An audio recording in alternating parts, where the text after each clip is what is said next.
Pankaj Ziman, faculty member of SBS Law College, Sriganganagar. We are studying public international law and human right. And next question is, what is law of sea? तो आज से हम जो है law of C start करेंगे. Law of सी की development कैसे हुई है, कैसे ये एक कस्टमरी लॉ था, और लॉ ऑफ सी की एमर्जेंस जो है उसके क्या मायने हैं, क्या इंपॉर्टेंस है, इसको आप देखेंगे यहाँ पे. सो क्वेश्चन हमारे पास है, what is convention on the law of sea, discuss the effort made for the development of the law of sea.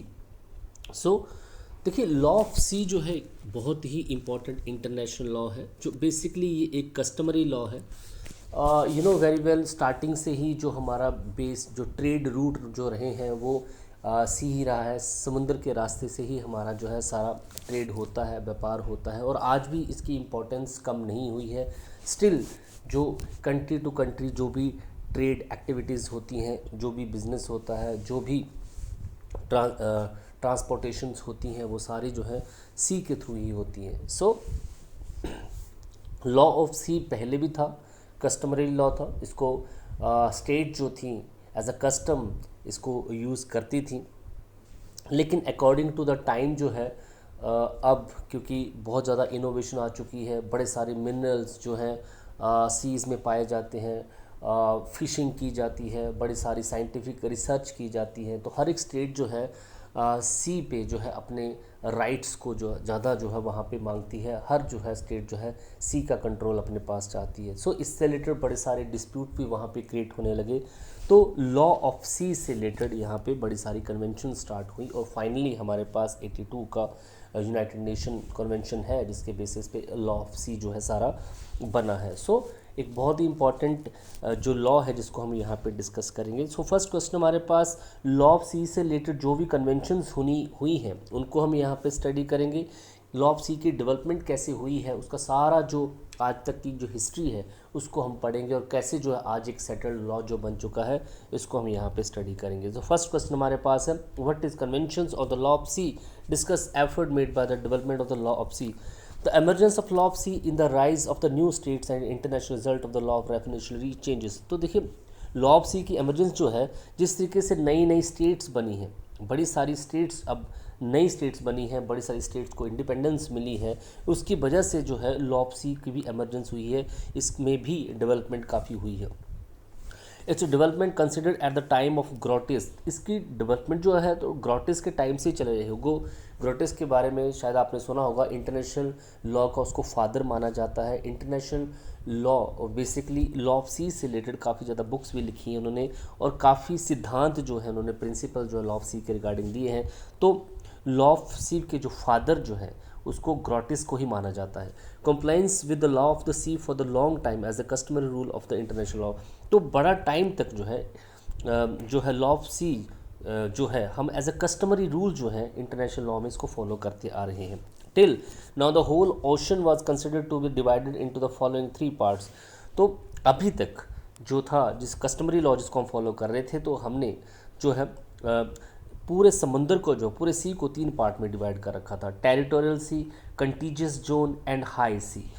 But in the last few years it has been realized that the traditional sea method is not able to fulfill the hope and aspirations of the most of the states. लेकिन पिछले कुछ time से, जो कुछ सालों से ये महसूस किया गया, जो ट्रेडिशनल सी मेथड जो हमारे पास है, हमने समुद्र को जो इन 3 पार्ट में डिवाइड कर रखा है, ये अब जितनी भी नई स्टेट्स हैं, कंट्री हैं, उनकी जो उम्मीदें हैं, उनको जो एस्पिरेशंस हैं, उनको फुलफ़िल नहीं कर पा रहा है. एक स्टेट जो है जिस तरीके से डेवलप होना चाहता है उस तरीके से उसकी वो एस्पिरेशंस पूरी नहीं हो पा रही हैं, क्योंकि इसमें बड़े सारे डिस्प्यूट क्रिएट हो रहे हैं. The principles of the freedom of the open sea also become the subject of the criticism. और जिस तरीके से हाई सी और ओपन सी को डिफाइन कर रखा है इस कस्टमरी लॉ में, इसमें भी बड़ी सारी दिक्कत है. As a result attention was paid to making the law of sea relevant and timely. इसीलिए जो है लॉ ऑफ सी पे एक प्रॉपर रूल या पूरी जो है लॉ बनाने की बात यहाँ पे हुई है, एक पूरा लॉ ऑफ सी बनाने की बात यहाँ पे उसके ज़्यादा ध्यान सभी का गया है. तो कहाँ से कब किस वहाँ पे एफर्ट स्टार्ट हुए थे, कब जो है लॉ ऑफ सी की शुरुआत हुई थी, कब से जो है लॉ बनाना किस तरीके के कन्वेंशंस यहाँ पे हुई थी, सभी की बात यहाँ पे कर रखी है. Effort to develop the sea method. Effort for the development of the law of the sea is believed to begin at the Geneva Convention 1958 after the New York Conference was held in 1973 and then the Sea Law Conventions 1982 came into force. तो देखिए यहाँ पे basically 3 convention जो है United Nations की हुई हैं, जिसमें आपके पास जनेवा कन्वेंशन 1958 है, न्यूयॉर्क कॉन्फ्रेंस है जो कि 1973 में हुई, फिर last convention law sea law commission जो है 1982 में हुआ और उसके बाद जो है लॉ ये अस्तित्व में भी आया। तो एक लॉन्ग हिस्ट्री है, एक पूरा प्रोसेस है और काफ़ी टाइम लगा है इस लॉ को इंटरनेशनल लेवल पे लाने के लिए। तो सबसे पहले देखते हैं जेनेवा कन्वेंशन 1958 को। On 27 February 1958 a resolution was passed to organize for the convention of the law of the sea by the United Nations General Assembly। तो जनरल असेंबली ने 27 फरवरी 1958 को जो है लॉ ऑफ सी से रिगार्डिंग जो है एक रेजोल्यूशन पास किया था, ठीक है जी, उस पर उसकी ताकि एक कन्वेंशन को जो है एक सम्मेलन को ऑर्गेनाइज किया जा सके। In pursuance of this resolution a conference was organised in Geneva. तो इस जो रेजोल्यूशन पास किया गया था और कॉन्फ्रेंस जो है एक ऑर्गेनाइज की कि इस रेजोल्यूशन में हमने कॉन्फ्रेंस करवानी थी एक लॉ ऑफ सी से रिलेटेड, तो हमने वो करवाई। इसको किया गया जेनेवा में 1958 में, in which about the 82 states participate, जिसमें 82 कंट्रीज ने स्टेट्स ने पार्टिसिपेट किया। This conference was mainly held to consider the draft prepared by the international law commission. इस कॉन्फ्रेंस में जो है जो ड्राफ्ट रेडी किया था, इंटरनेशनल लॉ कमीशन ने जो ड्राफ्ट रेडी किया था, इस पे जो है विचार विमर्श यहाँ पे किया गया। क्या ड्राफ्ट रेडी किया है इंटरनेशनल लॉ कमीशन ने रिगार्डिंग द लॉ कमीशन।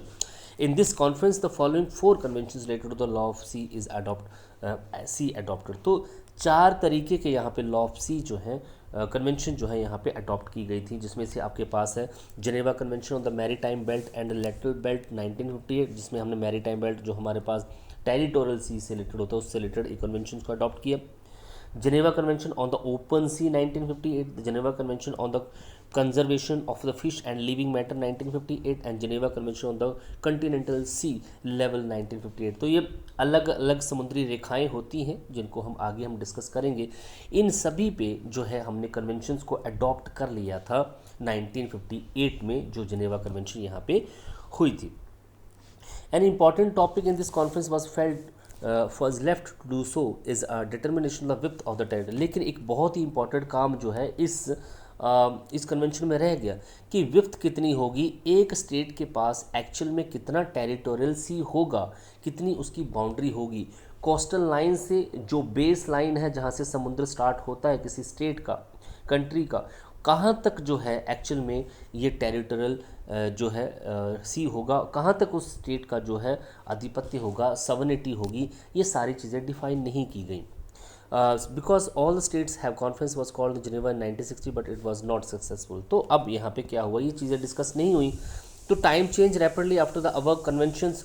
अब बड़ी सारी चीज़ें इसके दौरान और भी हुई। क्या क्या हुआ, many new states emerge in the Asian Africa. तो बड़ी सारी नई स्टेट्स यहाँ पे डेवलप हुई जिनके पास कोस्टल एरिया भी था। Exploitations started due to the development of the science और टेक्नोलॉजी की वजह से अब जो है समुद्री दोहन भी स्टार्ट हुआ, एक्सप्लोरेशन स्टार्ट हुई। और साथ के साथ जो है मैग्नीज नेडल्स जो होते हैं, मैग्नीज बड़ा ज़्यादा वहाँ पे निकला, निकल वहाँ पे निकला, बड़ी सारी चीज़ें और सी बेड में समुद्र के नीचे निकली जो कि यूज़ की जाती हैं हमारे जो भी आजकल प्रोजेक्ट चलते हैं, जो भी आज जो है डेवलपमेंट के प्रोसेस चल रहे हैं, यहाँ पे सारी मैग्नीज जो सारी चीज़ें यूज़ होती हैं ये भी निकलना स्टार्ट हुई। पोटैटो लाइक मिनरल होता है जो कि वहाँ से निकलता है। इनकी वजह से सभी स्टेट्स को समुद्र का जो है एक्सेस चाहिए, सी का एक्सेस चाहिए। तो ये सारी चीज़ें हुई और क्योंकि बाउंड्री तो डिसाइड ही नहीं थी कि कितनी विड्थ होगी। Keeping all this in view the hopes of the state were to be adopted by the traditional law of the sea and thinking continue to be according to the expectation. तो इसलिए जो हमारे पास traditional सी law था वो यहाँ पे fulfil of the object नहीं कर पा रहा था। For the first time, the 1967 a survey of the mineral resources of the ocean floor was represented the first committee of the United Nations organized by the Malta represented Arvid Pardo. तो क्यों बोला जा रहा है, एरविड Pardo जो थे इनकी जो है अध्यक्षता में जो है यूनाइटेड नेशन जनरल असेंबली ने एक जो है यहाँ पे सर्वे करवाया था मिनरल रिसोर्सेज का ओशन फ्लोर में। और इन्होंने रिकमेंडेशन यहाँ पे दी थी। उनकी रिकमेंडेशन क्या थी? He recommended and consideration of the issue of the reserving the ocean floor only the peaceful purpose beyond the national jurisdiction and for the use of content by the entire humanity। तो इन्होंने साफ याद यहाँ पे बोली थी कि समुद्री जो सी एरिया है वो किसी एक पर्टिकुलर स्टेट के लिए होना चाहिए, इंटायर ह्यूमन कम्युनिटी के लिए वहाँ पे होना चाहिए और नेशनल जुरिस्डिक्शन से बियॉन्ड वो होना चाहिए। अब यहाँ पे फिर एक और कॉन्फ्रेंस की जाती है जिसको सेकंड यूनाइटेड नेशन कॉन्फ्रेंस जो है बोला जाता है 1973 में, जो कि न्यूयॉर्क में हुई थी, क्योंकि इस कॉन्फ्रेंस में बड़े सारे मुद्दे जो है सॉल्व नहीं हो सके थे। The first session of the third United Nations Conference on the Law of the Sea was convened in the New York from the December 3 or to December 15, 1973 after the full preparation by the United Nations Sea Level Committee। तो ये जो है आपके पास जो third United nation conference था law of सी पे, जो कि न्यूयॉर्क में हुआ था 3 दिसंबर से लेके 15 दिसंबर तक 1973 में, जहाँ पे पूरा जो है सी लेवल कमेटी, यूनाइटेड नेशन सी लेवल कमेटी ने पूरा यहाँ पे प्रिपरेशन, उसकी फुल प्रिपरेशन जो है कर ली थी। Later till 1981 the 10 more session were called. इसके दौरान 10 और सेशन हुए इस दौरान। In all the session many of the core lessons of the new conventions of the law of the was discussed. इसके अलावा और भी बड़ी सारी चीज़ें जो है law of nation, law of sea से रिलेटेड बड़े सारे कन्वेंशन जो है किए गए, बड़ी सारी नई चीज़ों को भी डिस्कस किया गया वहाँ पे, क्योंकि टाइम चेंज हो रहा है, हर एक स्टेट की अपनी अपनी रिक्वायरमेंट है। The United nation conventions on the law of the she was finally adopted by the majority of 130 states and conventions on the 30 April 1982। Finally जो आपके पास जो है यूनाइटेड नेशन का ये जो लॉ था, इस पे जो हमारा लॉ ऑफ सी था, इसको फाइनली अडॉप्ट कर लिया गया। 130 स्टेट ने इसको साइन किया और ये कन्वेंशन जो है उन्होंने at the convention of the 30 अप्रैल 1982, और उस पर कन्वेंशन हुई थी। इस कन्वेंशन पे जो है न्यूयॉर्क कॉन्फ्रेंस की जो कन्वेंशन थी, इसको जो है हमने एक्सेप्ट कर लिया था। The convention of the law of sea 1982। देखिए अब इसमें क्या था। It was adopted by the overwhelming majority of the state, you know very well. New York conference में जो लॉ ऑफ सी बना था उसको हमने अडॉप्ट कर लिया था। Convention of the law of sea 1982 में 130 स्टेट्स ने इसको जो है अडॉप्ट किया था। Convention of the law of the sea 1982 was signed by the about 170 state in the Jamaica on the December 10।